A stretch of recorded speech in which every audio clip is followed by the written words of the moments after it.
Udah selesai ya? Udah ditempatin juga? Tempatin, sudah. Nah, ini rumah benar-benar gratis ya? Iya, gratis. Uh-huh. Perawatan dan pemeliharaan itu dari warga melalui badan hukumnya koperasi. Jadi warga yang kelola. Untuk koperasi yang ngelola warga juga? Warga juga sudah berbadan hukum, sudah resmi di notaris, dan kami juga semua yang kelola. Oh.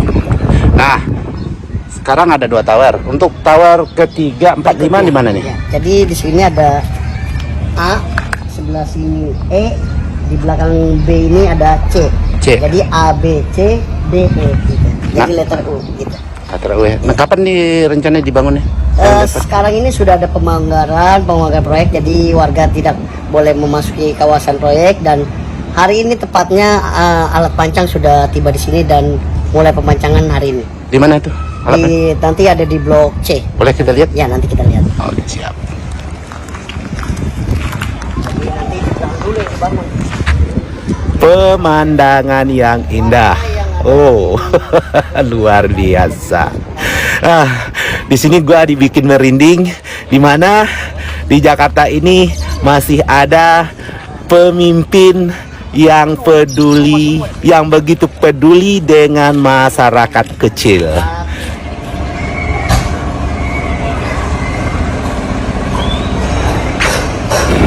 Oke, assalamualaikum warahmatullahi wabarakatuh. Ini posisi kita ada di Kampung Akuarium. Dan dulu di sini kampung ini pernah tergusur. Oh, luar biasa kan? Yang udah dibangun, yang mau dibangun belakang nih, Bang ya. Tapi sekarang kampung ini berdiri lagi, lebih bagus dari yang dulu. Presiden ketiga Indonesia, B.J. Habibie. Pesawat yang diberi nama Gatot Kaca ini menjadi tonggak sejarah pembuatan pesawat oleh Anda. Dan momen bersejarah itu hadir pada bulan Agustus 1995. Saat untuk pertama kalinya pesawat N250 mengangkasa secara resmi. Hal ini sekaligus menjadi kado ulang tahun kemerdekaan Indonesia yang ke-50 tahun. Assalamualaikum warahmatullahi wabarakatuh.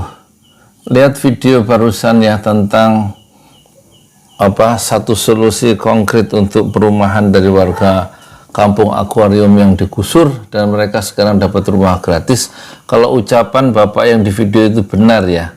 Jadi perawatannya itu dikelola oleh warga dengan membuat koperasi dan mereka tidak dipungut biaya menempati rumah gratis itu, rumah susun itu. Nah, itulah pembangunan untuk kesejahteraan manusia, ya kan? Buat apa jauh-jauh ketemu Elon Musk, ya kan? Hanya untuk menarik investasi, apalagi pemerintahan tinggal 20 bulan lagi. Terus keuntungannya apa secara konkret? Banyak orang susah makan, beli beras literan. Di kampung ini banyak orang rumah berdesak-desakan, ya nggak punya rumah, terus ngurusin mobil listrik, padahal kita punya mobil listrik. Visinya itu harusnya membangkitkan semangat wirausaha entrepreneur, yang bagaimana menjadi negeri tuan rumah di negeri sendiri. Nah, kalau cuman kerjasama sama Elon Musk, dan Elon Musk tentu dia sudah bisa potensi melihat Indonesia sebagai pasar yang luas ya, dia akan mencaplok itu, akan datang ke Indonesia dan akan bikin pabrik baterai di sini, kira-kira begitu. Tapi untuk rakyat Indonesia apa bisa dengan datangnya Elon Musk terus kita punya mobil listrik sendiri? Atau jangan-jangan kita hanya memasarkan mobil listriknya Tesla miliknya Elon Musk itu? Berarti kalau begitu skenarionya dalam investasi itu membuat pabriknya milik si Elon Musk, tenaga kerjanya tenaga kerja murah orang Indonesia. Lah berarti kita menjadi kuli dari sebuah perusahaan milik orang lain. Terus apa gunanya kita punya tanah yang kaya raya, penduduk yang banyak, populasi yang selalu berkembang? Kata Elon Musk itu satu peluang yang besar untuk proyeksi bisnis dia yang akan bisa meraup untung besar ya di Indonesia, karena mendapati satu tenaga kerja yang murah ya, dan juga penduduk yang banyak. Dia perlu orang banyak katanya. Ya tentu saja dia perlu orang banyak, orang banyak yang digaji murah. Kalau pakai tenaga Amerika atau tenaga dari negaranya ya dia gak mampu bayar karena serikat buruhnya kuat dan tentu bayarannya nggak sebanding kan. Kalau dia bikin pabrik di Indonesia, itu yang diharapkan sama si pemilik Tesla, Elon Musk. Tapi masalahnya buat kita dapat apa? Dapat gaji UMR, dapat makan doang, kira-kira begitu ya. Susah juga hidupnya tuh yang kerja di pabrik-pabrik, nanti di pabrik Elon Musk itu. Seharusnya kita melakukan semacam co-branding, apa istilahnya itu ya, saya nggak ngerti juga. Pokoknya bagaimana kayak Habibie itu, dia pertama kerjasama dengan CASA, ya, lahirlah bikin pesawat yang sama, kerjasama antara CASA Spanyol dan Indonesia. Atau pertama CASA dulu 212 pesawat kecil, kemudian CN235 CASA dan Nusantara, kira-kira gitu ya, dua motor 35 penumpang. Terus lama-lama kita bisa menerbangkan pesawat sendiri, namanya N25 Nusantara 250, 2 mesin 50 penumpang, karya dari anak Indonesia sendiri. Pesawat itu, pesawat terbang, ya kan, bisa terbang tahun 95, ya enggak?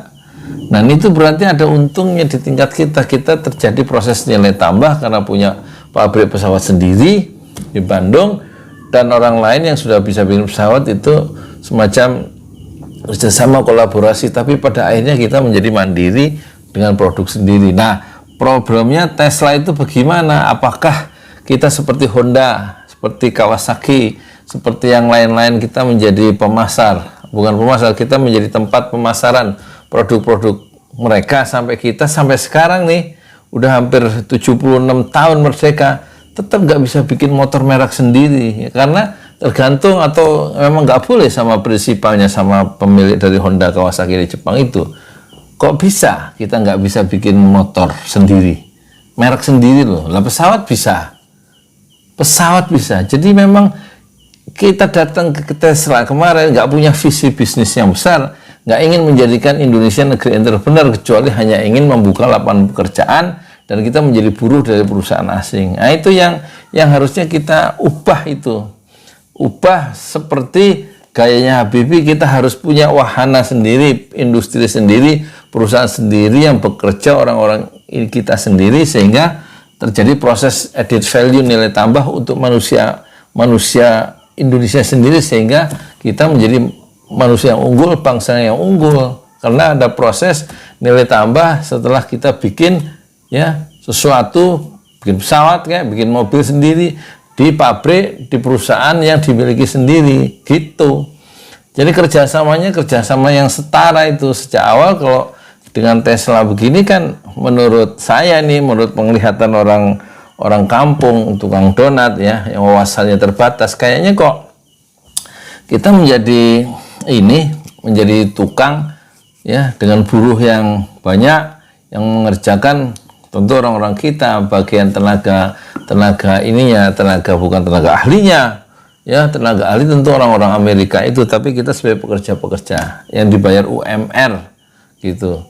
Persis kayak itulah, kayak apa, Freeport itu tetap bertahun-tahun dan 40 tahun jutaan ton emas itu mengalir keluar keuntungannya kan, sementara orang-orang yang bekerja di Freeport orang-orang Indonesia dan nggak pernah memiliki Freeport gitu ya, nggak bisa. Akhirnya itu apa, gunung emas itu bolong-bolong itu, dan lama-lama ditinggal pergi dan kita mewarisi satu alam yang rusak ya, dengan alasan kita mengundang investor asing kan, Freeport itu misalnya begitu. Sama dengan Honda, Kawasaki, Yamaha, mana itu kita bisa nggak punya target time bound atau deadline, kapan kita harus punya mobil motor sendiri, motor merek sendiri. Jangan terus jualin motor orang Jepang gitu kan, masa bikin motor aja nggak bisa. Terus mobil listrik, itu mobil listrik katanya saya dapat WA barusan, itu dia salah satu yang melakukan riset dengan tim mahasiswa dulu untuk mobil listrik. Masalah baterai katanya sudah nggak ada masalah, baterai untuk mobil listrik itu loh. Sekarang masalahnya terletak pada pemerintah katanya. SMS ke saya, bukan SMS, di komen ya, di komen. Jadi masalahnya pemerintah itu punya kemauan yang kuat nggak sih punya mobil listrik sendiri gitu. Bisa sebenarnya, ya bisa loh, bikin pesawat aja bisa gitu loh. Jadi pembangunan itu untuk apa? Investasi itu untuk apa? Menurut saya pembangunan itu untuk menyelesaikan masalah manusia Indonesia sendiri supaya lebih sejahtera. Bukan sekedar dapat gaji UMR, makan tiap bulan, gajian tiap bulan, tidak. Tapi kita ingin menjadikan Indonesia sebagai negeri entrepreneur terbaik di dunia, sebagaimana Amerika itu memiliki menjadi negeri entrepreneur terbaik di dunia. Konon katanya orang yang minimal 2% penduduknya itu seorang 2% penduduknya itu pengusaha, itu negara maju, ya. Amerika 4% penduduknya adalah pengusaha atau entrepreneur, termasuk Elon Musk. Makanya dia maju menguasai ekonomi dunia.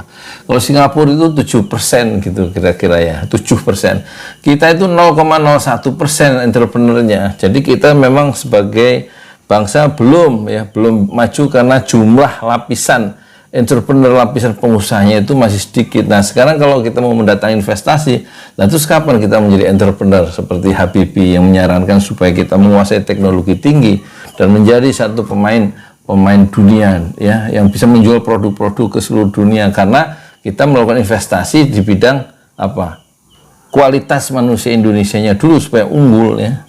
Bukan terus datangkan pabrik orang lain, kita bekerja di pabrik orang lain, di pabrik asing, itu kita bekerja orang Indonesia. Lah nggak unggul-unggul kalau gitu. Kenapa? Pertama, pabriknya milik orang lain. Yang kedua, kita nggak bisa mempunyai ruang-ruang untuk berkembang lebih jauh karena kita dibatasi oleh aturan-aturan perusahaan itu. Lah kalau punya perusahaan sendiri kan enak. Kita bisa mengembangkan kualitas manusia Indonesia itu lebih unggul daripada orang-orang lain di dunia ini. Karena kita bisa punya otonomi, punya kedaulatan sendiri untuk mengatur negeri kita menjadi negeri entrepreneur yang terbaik di semesta. Harusnya begitu kalau dalam proses-proses kolaborasi itu. Tetap mementingkan kepentingan diri sendiri, bukan terus cari uang, ngarepin pajak dan bagian keuntungan dari perusahaan orang lain yang beroperasi di sini. Saya Yudi Pramuka, Tuan Donat dari para youtuber. Tertua di semesta, fasbir sabran jamila. Bersabarlah dengan kesabaran yang indah. Assalamualaikum warahmatullahi wabarakatuh.